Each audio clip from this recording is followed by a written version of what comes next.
You're watching Newsday TV. Thanks for joining us. I'm Ken Bufa. The NYPD officer shot in the face in Brooklyn is recovering at home tonight. Police say 25-year-old Shajil Waris left the hospital this afternoon. He was hit with birdshot pellets from a shotgun. It happened while he was responding to a deadly shooting in Brownsville this morning. I am pleased to report that he is in good spirits. But make no mistake, this could have ended very differently. The NYPD says the gunman was found dead. And a record number of people are set to hit the road this Thanksgiving. AAA predicts nearly 82 million people will travel 50 miles or more between November 25th and December 1st. That's 1.6 million more than last year. Most travelers, though, will drive, and despite the disruption to air travel during the government shutdown, more than 6 million folks are expected to fly. Coming up, we'll share what you need to know if you're headed to the airports next week.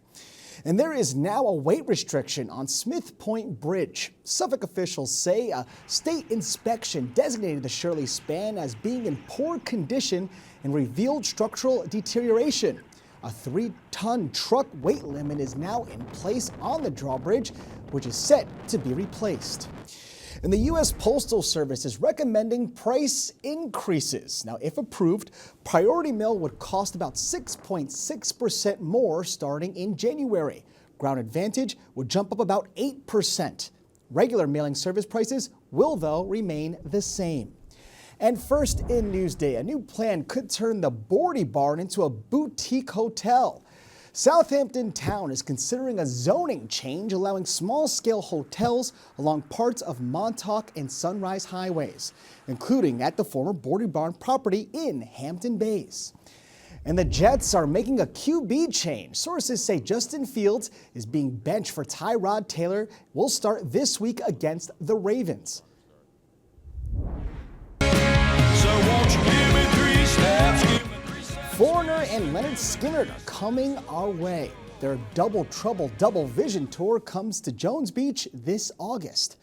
And Weird Al Yankovic is also coming to Long Island. Take a look at this guy. His Bigger and Weirder tour will be at UBS Arena in July. All right, here's tomorrow's weather. It was a pretty chilly one today with a lot of wind to deal with, but don't you worry, we'll have plenty of mild temps tomorrow. Look at this, we're in the mid-40s, sun and clouds tomorrow. Not so much wind, which is nice. And as for your 7-day forecast, let's take a look. We're staying pretty dry until we reach Friday, which will be the warmest day, of course. But again, a lot more mild temperatures, very little wind, and some clouds to carry us through. Long Island weather is brought to you by PTRC.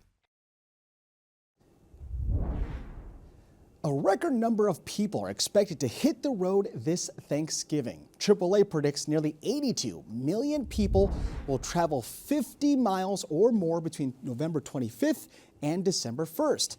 Again, that's 1.6 million more than last year, but will things be back to normal at our airports? Well, Virginia Huey takes a look. Unfortunately, what took place with the shutdown was horrible, but good things ahead. After more than a week of widespread delays, cancellations, and frustration for Long Island air travelers, federal officials say relief is finally on the way. The FAA lifted all restrictions on commercial flights that were imposed at 40 major airports during the country's record 43-day government shutdown. I'm flying today, and I was worried about being delayed and quite happy about it. Back on November 7th, the FAA issued the unprecedented order to limit air traffic due to safety concerns as staffing shortages grew during the shutdown. Major airport hubs, including John F. Kennedy, LaGuardia, and Newark Liberty International, were impacted. MacArthur Airport in Islip was not.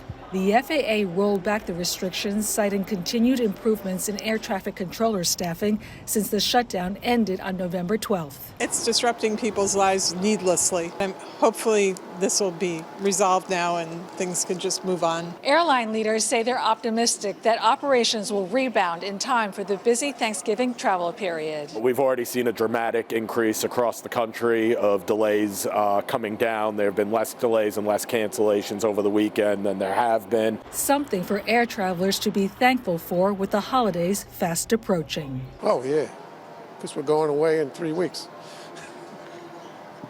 Back to Florida. For Newsday TV, I'm Virginia Huey. There is pushback over Governor Hochul's plan to raise the corporate tax rate. This will make it less affordable to live here on Long Island. It will make it less affordable to live in New York City. This is Nassau County Executive Bruce Blakeman, who's exploring a run for governor, spoke out about Hochul's plan to possibly raise taxes on corporations. Newsday's Nassau political reporter Kenneth Ferretti explains.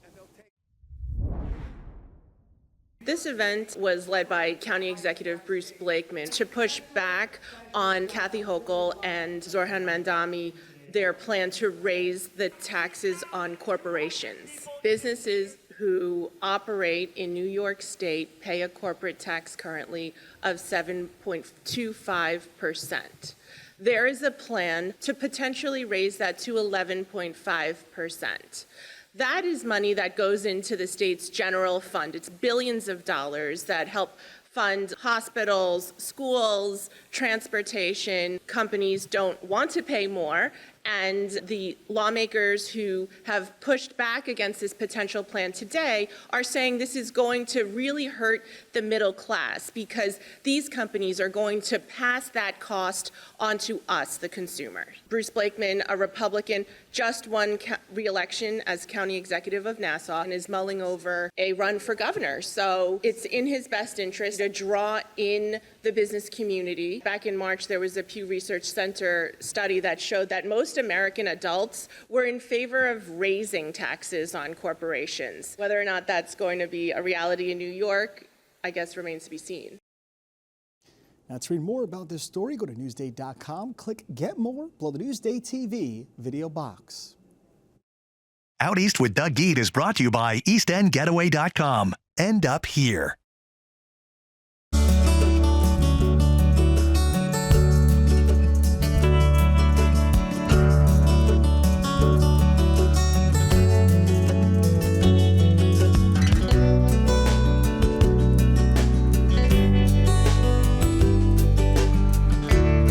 A lot of Long Islanders have adopted pets from the Kent Animal Shelter in Calverton, but if they haven't been here in recent years, they'll notice big changes. A $4.5 million renovation is finally complete.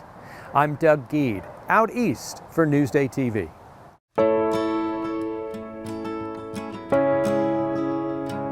It took basically 20 years. 20 years to renovate what started out as a haven for homeless animals built in 1968.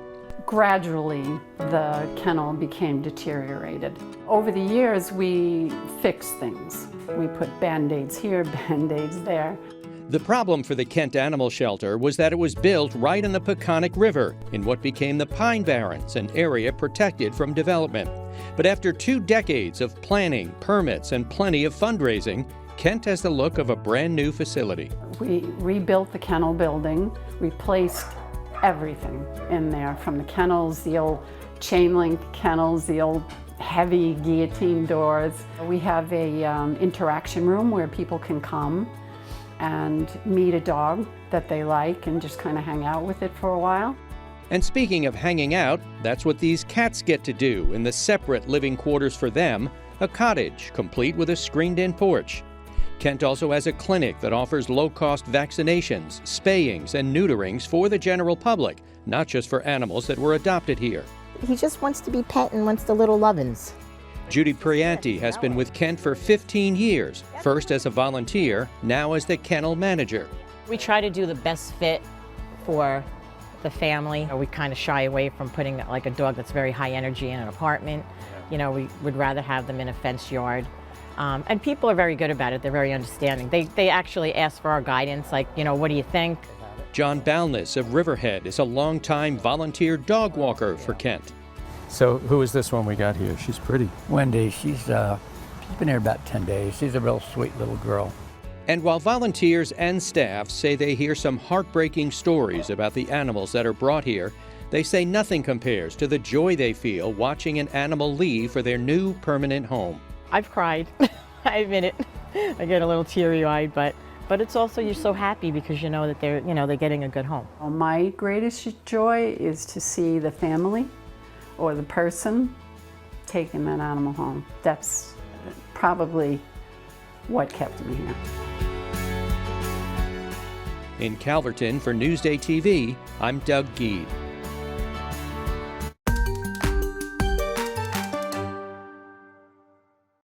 Islanders rookie sensation Matt Schaefer has made UBS Arena his home, and the fans here have embraced him as one of their own. Oh my God, he's like such a champion when it comes to like his character. He's a champion.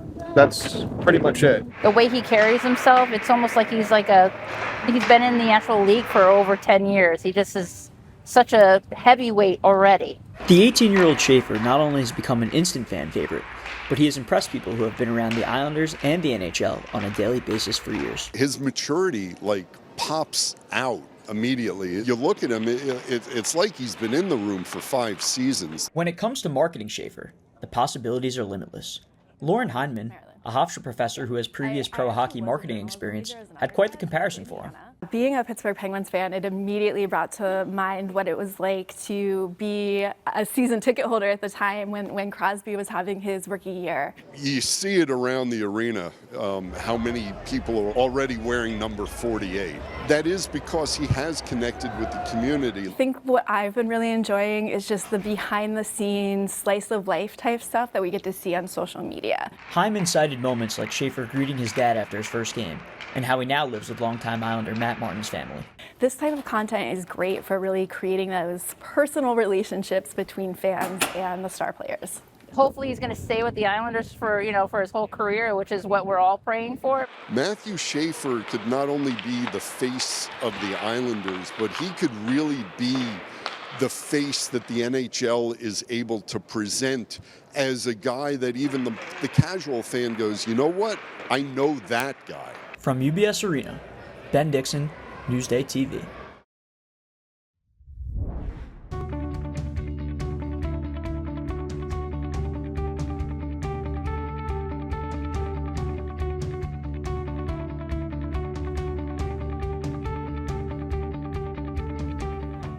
See more on these stories on Newsday.com and watch us streaming anytime on Local Now, YouTube, and other services you see here. I'm Ken Buffa. More local news coming up.